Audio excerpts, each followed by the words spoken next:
पावन पर्व पर आप सबको हार्दिक शुभकामना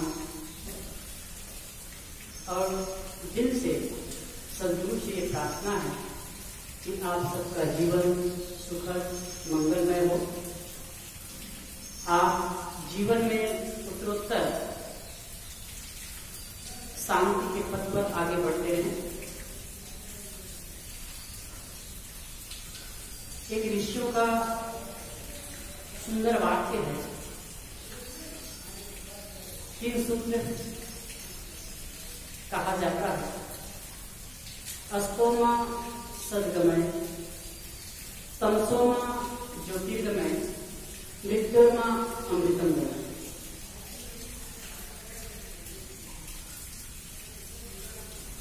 असत्य से सत्य की ओर चले, अंधकार से प्रकाश की ओर चले और मृत्यु से अमरता की ओर चले।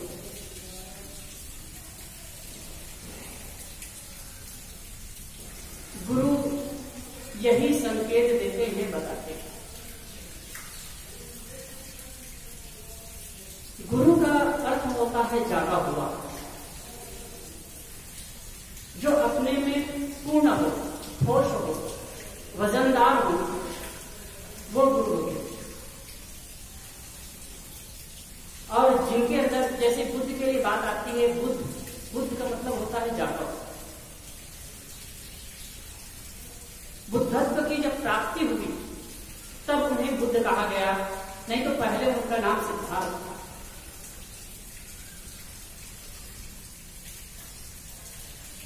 और बाहर के जो गुरु होते हैं वो अंदर के गुरुत्व को जगाते हैं। जैसे दीपक होता है, दीपक में पूर्णता होती है और वो दीपक दूसरे दीपक को भी जला सकता है। उसमें कुछ घटता बढ़ता नहीं, लेकिन वो दूसरे को उसी प्रकार प्रज्वलित कर देता है। ऐसे ही गुरु की स्थिति होती है। तो यहां जो वाक्य कहा जा रहा है, अस्तो मां सद्गमय, हम इसको इस अर्थ में लें कि हे गुरुदेव, मुझे असत्य से सत्य की ओर ले चले।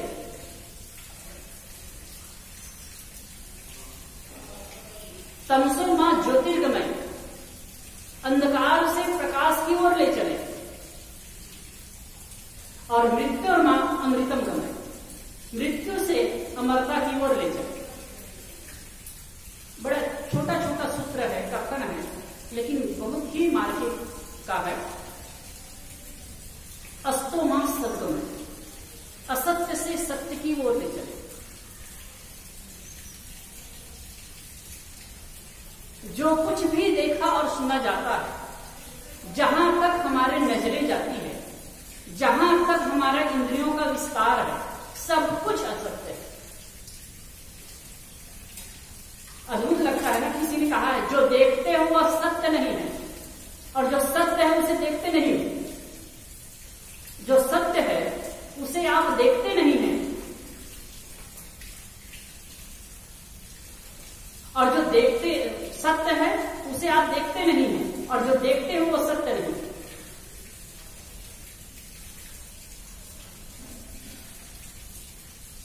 हम क्या देखते हैं साहब? हमारे पास जानने के 5 साधन हैं, आंख, नाक, कान, जीभ और चाँद। इनसे जो कुछ भी देखते हैं, जानते हैं, वो विषय पदार्थ होते हैं।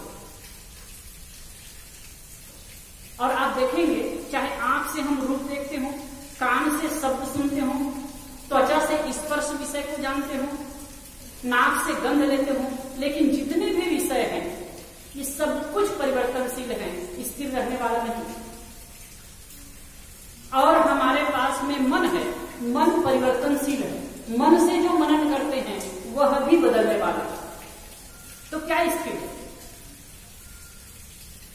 इसलिए किसी ने कहा, देखी, गोस्वामी जी ने कहा, देखी सुनी गुनी मन माही, देखी सुनी गुनी मन माही, मोह मूल परमार्थ नहीं। ये मोह का मूल है, परमार्थ नहीं। तो असत्य से सत्य की ओर।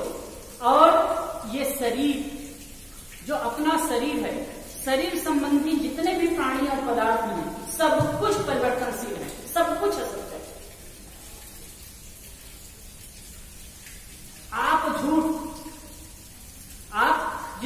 मानते हो वो झूठ, आप झूठ नहीं है। जिसको आप अपना मानते हो वो झूठ है। ये शरीर झूठ, सब कुछ ये असत्य है। इसीलिए कहते हैं हे गुरुदेव, हे प्रभु, हे मेरे आराध्य, मुझे असत्य से सत्य की ओर ले चलो, मैं सत्य को जानूं। सत्य कहते हैं जो तीनों काल में निर्बाध हो। भूत में था, भविष्य में रहेगा और वर्तमान में भी है। भूत, भविष्य, वर्तमान में तीनों समय में जिसका अस्तित्व है वह सत्य है।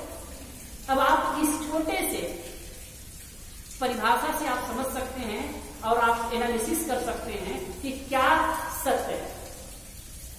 हम समझे हमारा शरीर भूत में था क्या? 100 वर्ष पहले था? नहीं था। और 100 वर्ष बाद रहेगा क्या? नहीं रहेगा। तो ये शरीर असत्य था। और जो कुछ भी देखने सुनने, जैसे कि मकान ले या आश्रम को ले, आश्रम 100 वर्ष पहले था क्या? नहीं था। और 50-100 वर्ष बाद रहेगा क्या? नहीं रहेगा। ये भी असत्य है। इसी प्रकार जो कुछ भी आप देखेंगे, देखने, सुनने और सुनने में आता है, उसका आप एनालिसिस कर सकते हैं। आप उसकी अंतिम सत्यता को देख सकते हैं।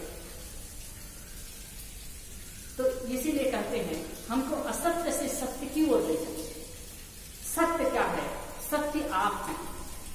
इस पर मुझे उपनिषद का वो मंत्र बहुत अच्छा लगता है। यन मनसा न मनते जनार्महु मनुमतम तदेव ब्रह्मत्वम विधिनेदम यदिदमुपास्ते यद चक्षुषा न पश्यति येन चक्षुंसि पश्यति तदेव ब्रह्मत्वम विधिनेदम यदिदमुपास्ते। यद चक्षुषा न पश्यति, जिसे आंखें नहीं देख सकती। ध्यान दीजिए, कितनी गहरी बात ऋषि कहते हैं।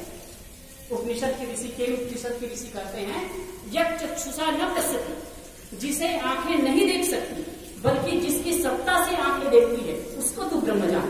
और आंख से देख करके जिसकी उपासना करता है ना, वह ब्रह्म नहीं है। एकदम क्लियर कट। जो कुछ भी देखता है वह झूठ है। जो कुछ भी जानता है बाहर से वो झूठ है।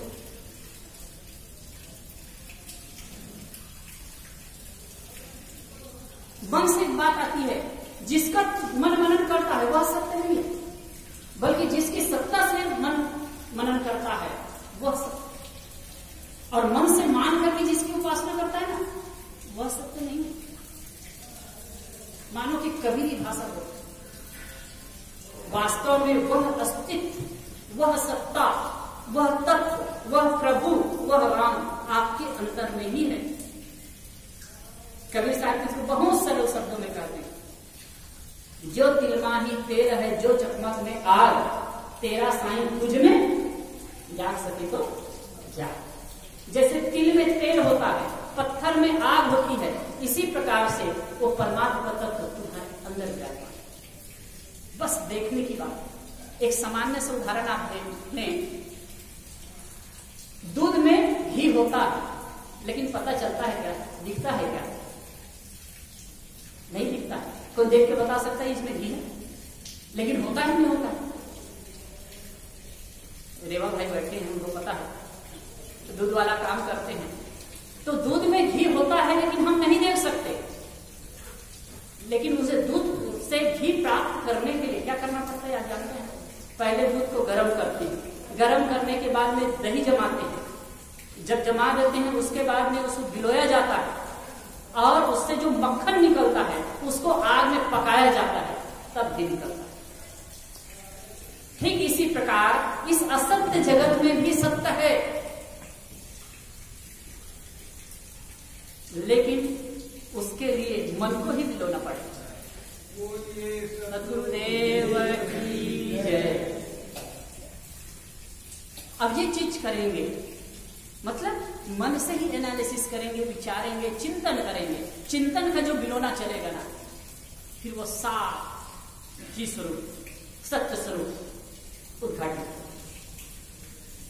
तमसो मां ज्योतिर्गमय, मृत्यु से अंधकार से प्रकाश की ओर चले। हमारा जीवन अंधकार में होगा। काम का अंधकार, क्रोध का अंधकार, लोभ का अंधकार, मोह का अंधकार, ये सब अंधकार रहता है। अंधकार में कुछ सुझाई नहीं पड़ता। अंधकार जहां कुछ सुझाई ना पड़े उसे अंधकार कहते हैं। जब क्रोध पैदा होता है तो आप सूझ पड़ता है कि कौन क्या सही है क्या गलत है, कौन अपना है कौन पराया है, समझ पड़ता है, ये अंधकार। काम की जो वासना प्रबल हो जाती है, कामनाएं जब प्रबल हो जाती है तब सूझ पड़ता है क्या सही है क्या गलत है। लोभ जब पैदा हो जाता है तब पता चलता है क्या सही है क्या गलत है, नहीं होता है।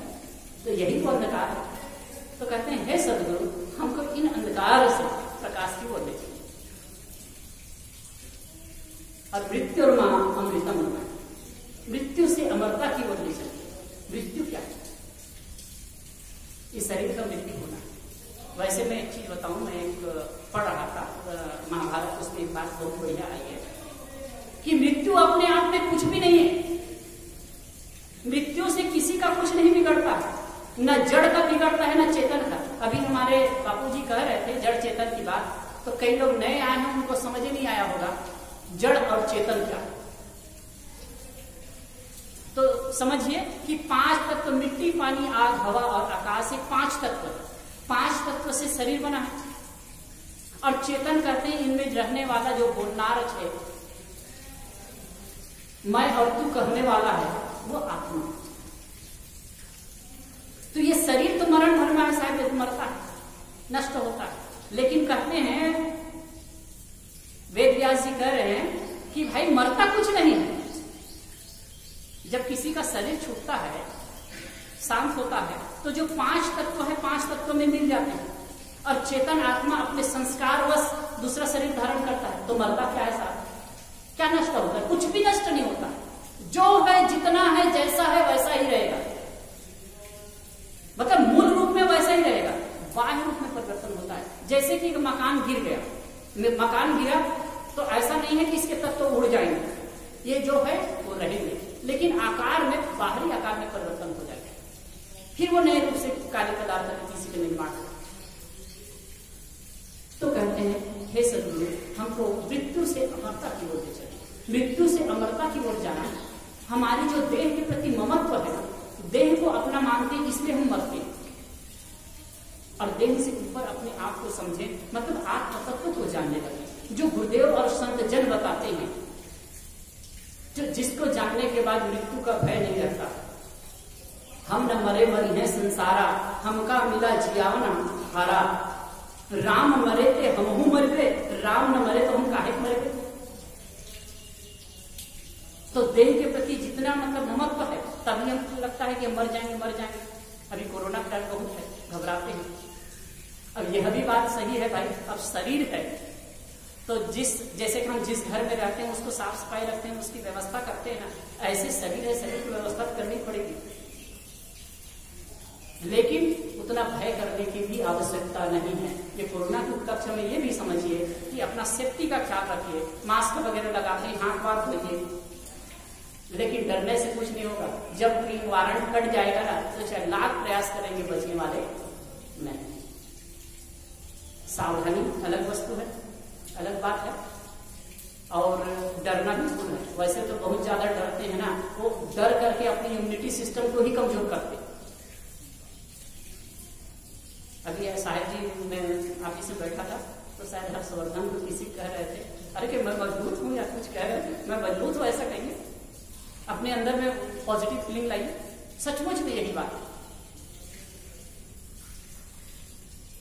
इसलिए हम सबको चाहिए, मैंने 3 बातों पर चर्चा की, अस्तोमा सद्गमय, तमसोमा ज्योतिर्गमय, मृत्युर्मा अमृतंगमय। हम आज सदगुरु से ये प्रार्थना करें कि हे सदगुरु, हमको असत्य से सत्य की ओर ले चले, अंधकार से प्रकाश की ओर ले चले, और मृत्यु से अमरता की ओर ले चले। गुरु पूनम के पावन पर्व पर आप सबको हार्दिक शुभकामना, और एक सदगुरु से, प्रभु से प्रार्थना है कि आप सबका जीवन सुखद मंगलमय हो, और ज्ञान की ओर, प्रकाश की ओर और अमरता की ओर आपकी गति हो सके। मैं अपनी बात को ही विराम देता हूँ। बोलिए सद्गुरुदेव।